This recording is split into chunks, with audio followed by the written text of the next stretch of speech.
welcome to Home Politicals today. This is Enterprise Television. Kingsley Bass is my name. Well, smiles on my face, or a smile on my face today, and that's because, well, several constitution amendment bills have scaled second reading on the floor of the House of Representatives, and that's the focus on the program today.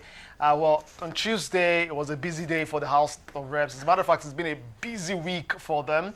39 bills on Tuesday, a lot more even on Wednesday. And so let's take a look at some of the very contentious ones on the show today. Well, maybe a fine place to begin would be the very contentious matter of the expansion of local government in the country. We currently have 774, but it's not about the country really, it's about Lagos State. And at the moment, Lagos has 20 local government and then additional local council development areas.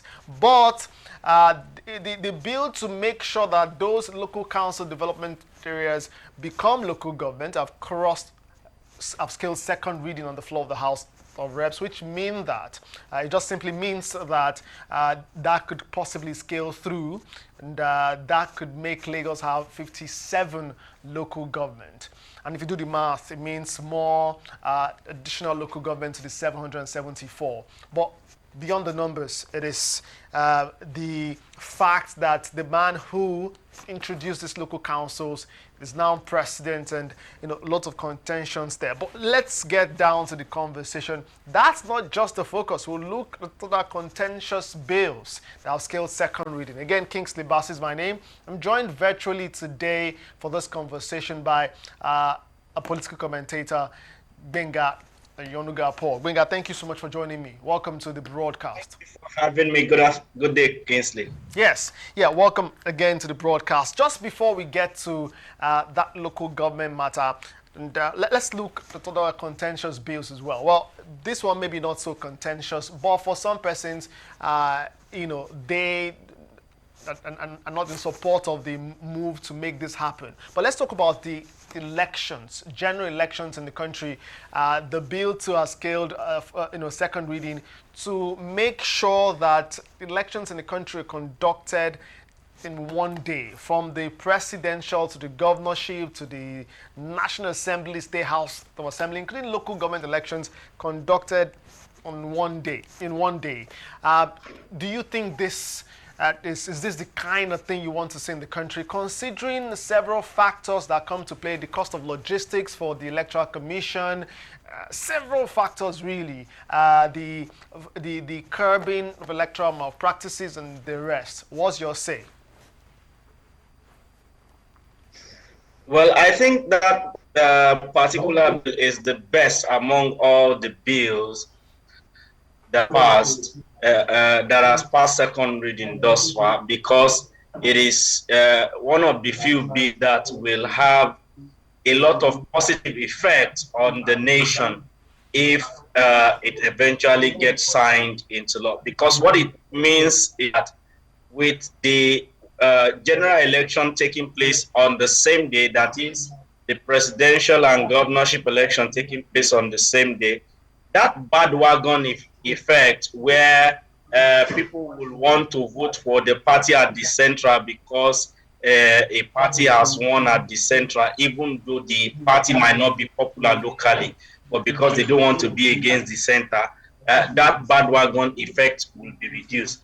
Then the issue of people at the center who have no idea of our local politics in our various local governments, in our various states, imposing candidates that we don't really like on us, that will also reduce, because what it means is that everybody will have to fight for their own individual survival.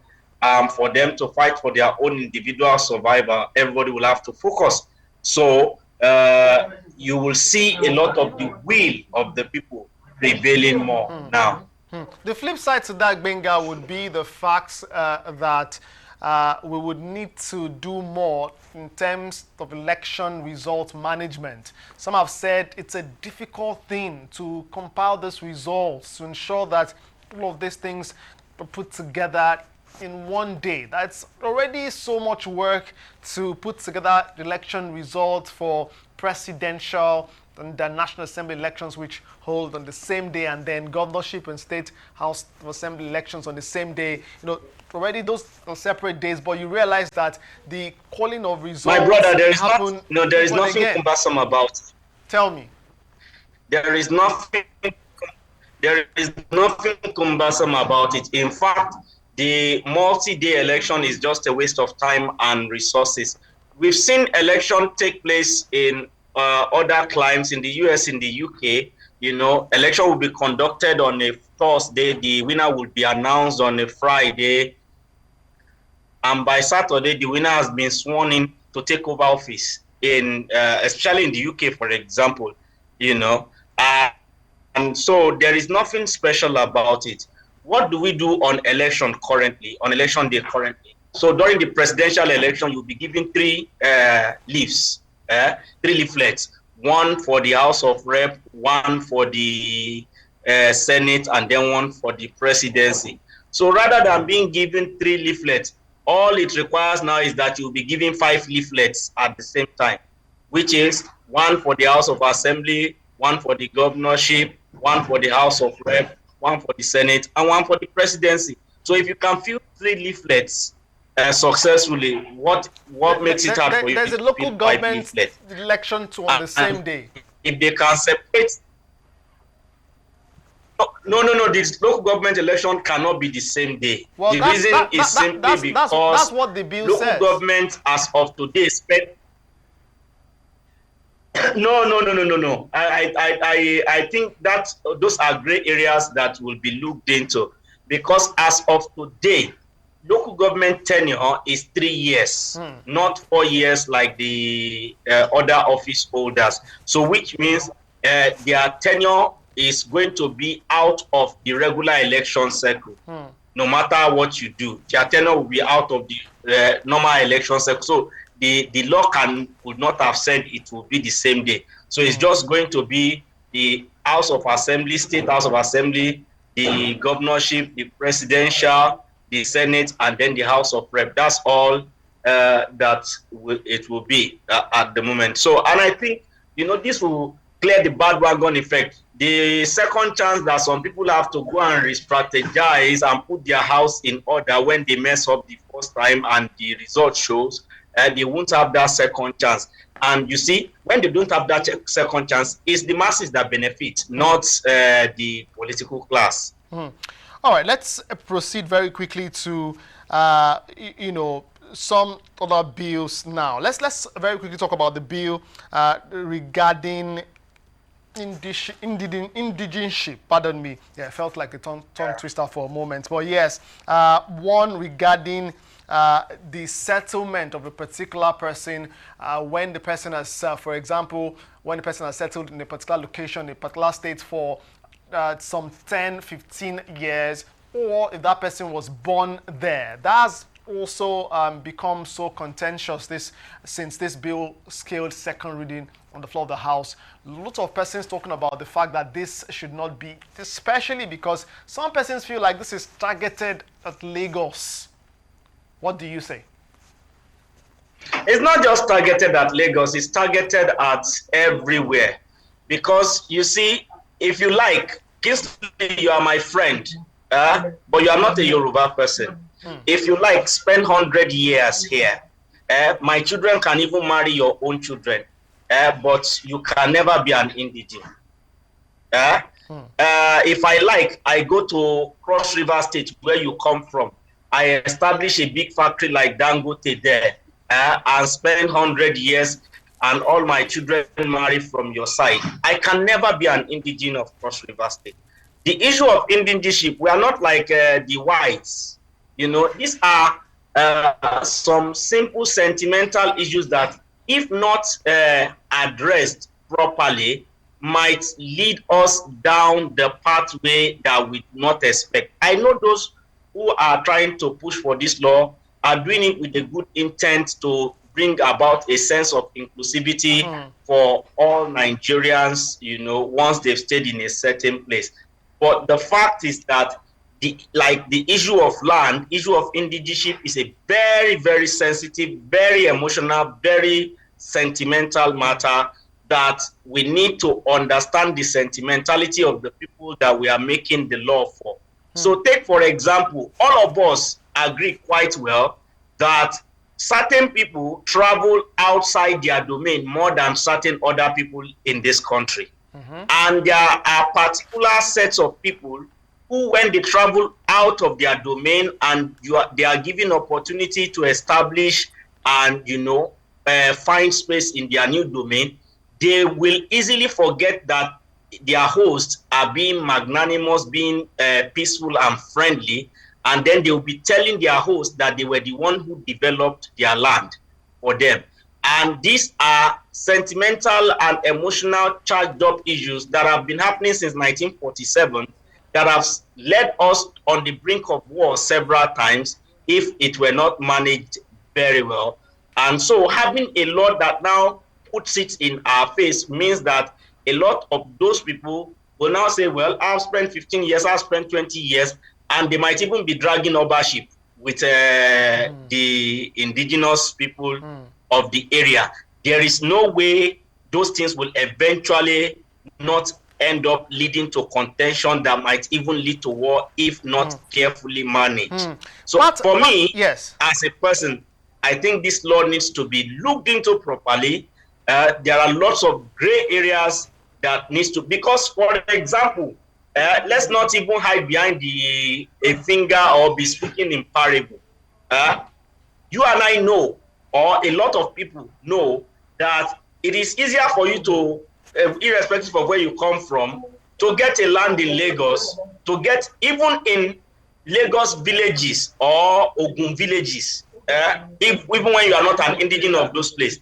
But in certain villages in the eastern part of the country, for example, you cannot, as a non-indigenous, get lands there. I'm not sure. I'm not sure how correct that. Well, maybe we would need to go try purchase a piece of land on one of your program. I remembered about a year ago, we reviewed a topic where in Anambra State they were charging indigenous form, like for people even of Igbo extraction from, I think, Gbenga and other place who were staying in a particular village. They had to pay to be able to stay. Gbenga, to have shop, to have things like that. They are not Igbo, so we discussed it on your show about a year ago. If you remember that story correctly, it was on the newspaper review. Yeah, some other parts of this indigenous status bill, also states, for example, according to the explanatory memorandum, it seeks alteration of Section 31 of the Principal Act by inserting new sections. And I'll just mention subsection 2 of that section. It states that, okay, let me go to 4. Since we've mentioned what 2 talks about. 2 essentially is trying to amend that section to say that someone would be entitled to apply to the local government chairman for a certificate of a state. But let's go to 4. And that 4 says the woman who is married to an indigene of a state different from her state of origin for at least 5 years becomes an indigene of that state and is entitled to all rights and privileges of an indigene of the state in cases of employment, in appointment or election into any political or public office. And my brother, let me quickly respond. Yes. In all the other areas, people are already entitled to it. The only area that this bill is fighting for, let them stop hiding behind a finger, is the issue of election. All the other areas, in Ogun State, for example, where I come from, there are permanent secretaries who are not Ogun indigene. But they are married. For you to married to indigenes. Some are not even married to indigene. All right. You understand? They worked in the civil service. for the number of years they were eminently qualified and they got their due promotion, and eventually, they participated in their local politics and whatever and became permanent secretaries. I can tell you names in the last 15 years in Ogun State, where I come from. The same thing in Lagos State. There are many directors, even at a particular time, there were many permanent secretaries who are non-Lagosians, from even non-Yorubas, to be specific. So, but until the issue of the last 2023 election throws a lot of these tribal sentiments, that made other people started making effort to now include people that are not from their region who are eminently qualified to. This balance was not done as accommodating as the Southwest is. It was not balanced across all board. I'll give you an example what I mean by not balanced across board. When I served in Taraba State, I was supposed to stay back and work there. But the sole reason why I refused to work in Taraba State was because I met a Yoruba man who has served in Taraba State for 33 years. He was in level 16 or level 17, but he was an assistant director. They now make him acting director. Did you know that the director that retired before they made him acting director was his junior in terms of ranking? He was level 16, that director that retired was level 15. The next person that is an indigene that they would have made the director was a level 13 officer. And so maybe guilty conscience held them, so they couldn't make him a director over a level 16 officer, and they didn't want to make that level 16 officer a substantive director. So they made him acting director. Right. This happened in 2015 in Taraba State in the Ministry of Tourism and Culture, to be specific. So it is not an hearsay or whatever. So all these things does not balance. And you see the youth of today, from especially the so-called accommodating southwestern part, are getting this information, they are getting this message, and they are not folding their arms. And when laws like this are now being promulgated, people will begin to feel like, oh, they are trying to technically look for a way to rob us because our house, their house is not as open as our house is. So, and all those sentimentalities need to be addressed if we don't want to degenerate into chaos. So for me, I think they need to think and relook into that law very well, because forget about all the other things they added to it. What they are gunning for with the law is to be able to become governor of the state where they don't belong to, is to be able to become councillor, senator, and whatever. And they used to be. For example, in 2015, 5 of the House of Rep members from Lagos State were not Lagos indigene. They were not Yorubas. And you know what happened? For the 4 years they were in the assembly, Lagos State is geographically in the southwest caucus, the National Assembly caucus. But these people do not attend southwest caucus meeting. They would rather attend their zonal, their original indigenship zonal caucus meeting. One of them was the one who passed the not too young to run bill.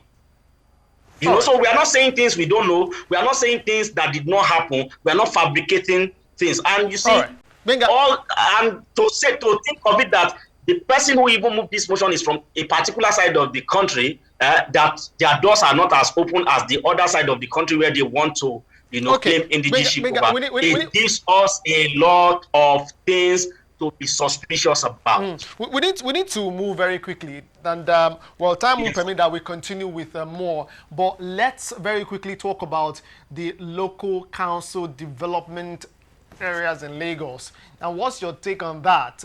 This was introduced during the governorship administration of the now president Bola Tinubu. Some persons feel like he's subtly, pushing for this to happen so that he can have his way and his legacy as Lagos State governor can be solidified. What do you say? Do we need more local governments? Is that what we need? Do we need to bring whatever any? Yes. whatever anybody feels like. A patient dog, they say, eat the fattest bone. People who could not be patient or be bold to take the bull by the horn. You know, when he did that, a lot of states also who legitimately ought to have increased local government did the same thing, but many of them chickened out because they could not withstand the pressure that he went through at that time. And you see, whether you like it or not, eventually we are still going to reach here where the local government or the LCDAs are going to be legitimately recognized. The only problem is that others were not so bold, they were not so clear-cut in their decision making and in their view of the bigger picture, and so they are not able to benefit from the result. But how do they create local government? In reality, one of the factors you use to create local government is the economy, the population of the population of the place. Those are the two key ingredients. The other one you might say maybe geographical space. So economy for economy, what does Kaduna State has that makes it have 44 local governments that Lagos State does not have times 3? Population for population, what is the population of many of the local government areas in Kaduna State compared to the local government or LCDA areas in Lagos State that makes it possible? You know, they were lying with a census figure before now, but it was this same Asiwaju who took the bull by the horn during the 2006 census. As the federal was conducting the census, he conducted a parallel census, which shows that the federal is always shortchanging the numbers in some certain states in order to favor some certain states who claim higher number. I mean, everywhere in the world, I've never seen a place, a country in the world, with the exception of Nigeria, where people who are closer to desert, where people who are closer to the north barren axis of the country have higher population than those who are closer to the sea, which are the economic bed of almost all the country. There is no country out of the 192 countries in the world and over 200 and something countries, 236 countries and principalities that we have in the world today. Nigeria is the only exception where north will have more population than the south that is closer to the sea. And so to correct that, he did what he needed to do then. He suffered the consequences. The money for the state was withheld for almost 2 or 3 years that time, but he waited patiently. And if now the patience is paying off, let anybody say whatever they want to say. He was not the one who held their hands from doing the needful at that time. They were not seeing the bigger picture. He saw the bigger picture, and his people are going to benefit from it. And what that means for people of Lagos State is that they will not be getting, because currently they are only getting money for 20 local governments, and that money is now shared among the 57 of them. But what it means now is that if this bill scales through and is passed into law, the 57 local governments will be getting their money directly from the Federation account, which is a good thing for Lagos State. So 774 plus the additional 37. 37. That would make some. But did you know that? Sorry, let me cut you short. Did you know that we do not actually have 774 local governments? The federal government have been using that lie to steal money or to deceive us. And I'll tell you how. Very quickly. Bakassi was ceded. Was ceded to Cameroon. Bakassi is a whole local government. 2007. It was ceded to Cameroon in 2006 or 2007. Yet, since that time, they still count Bakassi local government as part of Nigeria. Who is taking money for that whole local government? Because we are supposed to be having 773. All right. The conversation, of course, that's a different ball game. A conversation we can have much later. But Gbenga, thank you so much for your time on Homo Politicals today. Thank you for having me. Yeah, that's the show. Lagos, Nigeria. As a matter of fact, if you're interested in the conversation, what you should be interested in the conversation, let me know what you think in the comment section, especially as regards this bills. Other bills you like that we talk about as well. The comment section is right there. We'll be reading and we'd love to hear from you. Kingsley Bass is my name. Until next time, God bless you. And keep watching Enterprise Television.